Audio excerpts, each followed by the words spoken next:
Hey guys, welcome to my channel. This is my very first video, and today I'm really been interested in the whole issue going on with The Flash that was released earlier last week. My god, this movie is a mess. What a mess. Today we're just going to be taking a look at this article here by Variety, published today, not too long ago. Somewhere across the multiverse, The Flash, once touted by its own studio as one of the greatest superhero movies of all time, that would be a lie from them, would be towering over the box office with ease in the second weekend of release.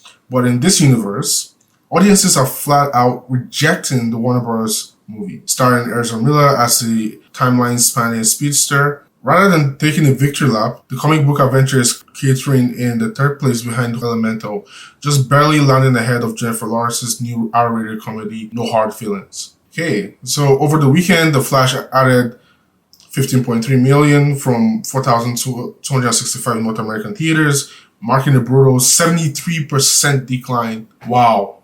That has to be up there with Morbius for some of the biggest drop-off, second weekend drop-off for a comic book action movie. Like, that is insane. 73%. Like, DC has not been having a good time recently. From flops like Black Adam was considered a flop, and this looks like it's not gonna match Black Adam. By the time this is done, it could be less than Black Adam, and Black Adam they make up to 400 million. That is crazy. So we have Black Adam, we had Shazam Fury of the Gods flop, and then this. They really need Barbie to do good numbers for them. That will be very helpful for them. And Barbie does look like it's going to make good business for them. They really need it. But I digress. Let's keep going. The Flash added 15.3 million from 4,265 North American theaters, marking a brutal 73% decline from its unimpressive 55 million debut. What's worse is it didn't even open big. This is crazy. Like, they really thought that they could go ahead with Ezra Miller. They underestimated just how much Ezra Miller was going to affect this entire movie. They should have considered, after his very first incident, they should have considered parting ways with him. He really affected this movie. I know a lot of people who decided not to go to this movie simply because of Ezra Miller, and then there's a whole issue with James Gunn deciding to reboot the entire DC universe. So people are saying, well, I'm not going to watch any DC stuff in theaters until Superman Legacy comes out in 2025. So the combination of those two really made people go, no, I'm not watching this anymore. And it has a big budget. It's well over $200 million budgeted tentpole, and that does not include marketing. If you add marketing, it's close to $300 million of cost for the film, and it's not even gonna. It might not even break even. Maybe it will, but it still has over 100 million to go, and it's dropped nearly 70%. If you have another 70% drop off next week, then we're gonna have some issues. Hopefully next week you can get something in the low 60s to maybe mid 50s, because anything higher than that would be way more catastrophic for this. This second weekend was already really bad. Overall, we can see Across the Spider-Verse is actually doing pretty well. It's regained the first spot again for the weekend. Barely beating out Elemental. Audiences are showing up for that movie.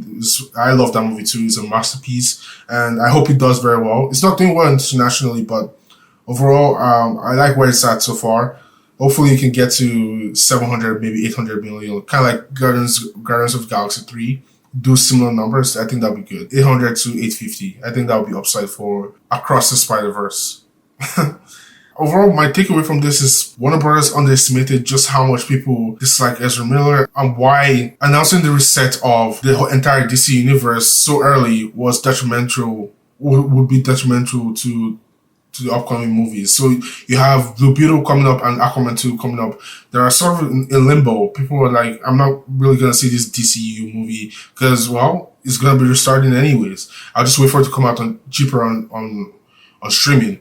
So they shot themselves in the foot there by one, sticking with Ezra Miller, two, announcing the reboots very early on. But third but not least, this movie also didn't hit for some people. Some people went to the movie. The people that went to the movie and came back and said they didn't exactly like it, it has a 63% on Rotten Tomatoes, which is a pretty good statistic. It shows that 63% of critics did like it, which is the majority. So you can say it was, for the most part, it was liked by the critics, as well as the audience as well, but it didn't blow the audience's mind. They felt like they've seen better. With 3 different multiverse movies coming out recently, we have No Way Home, Multiverse of Madness, Across the Spider-Verse, and Everything Everywhere All at Once.